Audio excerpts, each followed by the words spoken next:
I was when I was doing some research on shunning this morning, I found an interesting quote from a PhD. She's a cultural anthropologist, Janice Harper. She specializes in conflict.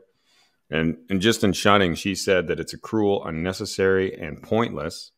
And she said, first things first, shunning and bullying are abuse. Any family members who encourage others to shun you is not only abusing you, but damaging your relationship with other family members. And I mean, all you got to do is a quick Google search on shunning or ostracism, and you will see that the world unanimously, for the most part, agrees that it is abuse, that it causes harm, and especially in the family sense. And for Jehovah's Witnesses, that's, I think, why I get so frustrated when I read things like the Norway appeal and every other, and the case with Randy in Calgary, or with the Supreme Court, and how they just minimize it. They pretend like it's not what it is.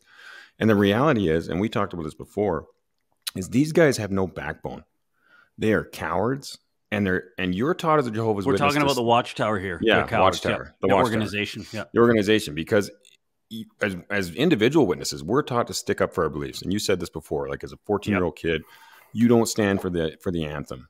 You know, you sit down, you take a stand for your beliefs because it's right, and you're making Jehovah proud. And if somebody questions you, you are ready to make a defense.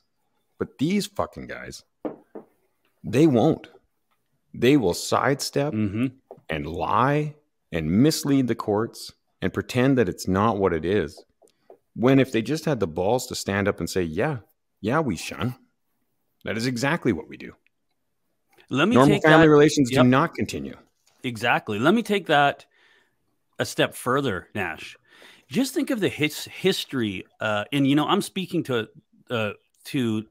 people that aren't witnesses or existing witnesses right now. Just think of the history of the witnesses in the fact that they were persecuted in the Second World War by the Nazis, right? They were imprisoned, and witnesses were actually offered the choice to say, you renounce your religion and we'll let you go. You know, and these people were threatened with death. Like, they're in a concentration camp here. And these people, you know, with their integrity, you know, they stood up with a gun to their head, basically, and said, no, I'm not going to renounce my faith.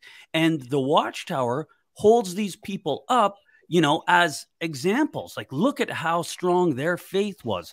And, you know, you got to hand it to these people. Yeah, they did have strong faith. That takes a lot of courage to do that. But witnesses, I'm speaking to JWs right now, your organization does not do the same thing. When they are faced by the courts, they just simply lie. That is a slap in the face to those people that stood up for their beliefs in front of the Nazis with guns to their head. But when Watchtower is faced in a court of law, when they just simply lie. Do you know that? Do you realize that? They just simply lie. They don't tell the truth. So you know what? You should just simply lie too.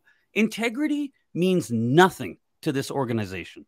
Nothing. They are cowards when it comes to being in the courts, or when they're pressured, or when they're going to lose some money, when they're going to face a civil claim against them, or when they're going to lose funding from a governmental organization.